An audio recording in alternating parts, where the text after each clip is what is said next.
विजापूर नाका पोलीस स्टेशनला हद्दीत हत्तूर गाव या ठिकाणी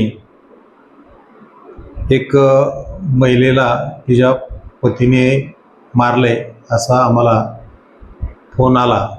त्यानुसार मी आमचे अधिकारी आणि अंमलदार रवाना करून त्या ठिकाणी खात्री केली। हत्तूर या ठिकाणी एक वयस्कर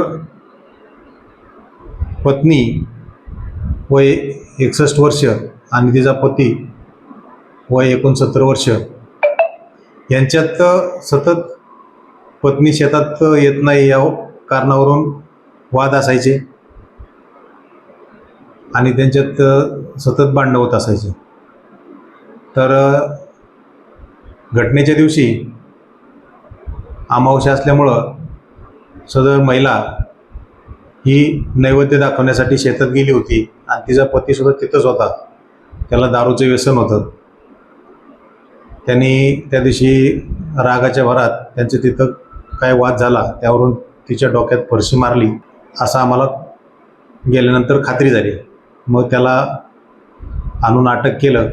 दुसऱ्या दिवशी त्याच्याकडे चौकशी करत असताना त्यांनी सांगितलं की मला पोट दुखते, मला त्रास होते। मग आम्ही विचारलं कशामुळे होते। त्यांनी सांगितलं की मी पत्नीला मारल्यानंतर शेतात पिकांवर जे फवारणीचं औषध असले ते पिलेलं आहे। मग त्यानंतर आम्ही त्याला हॉस्पिटलला ॲडमिट केलं। सध्या त्याच्यावर औषधोपचार चालू आहेत।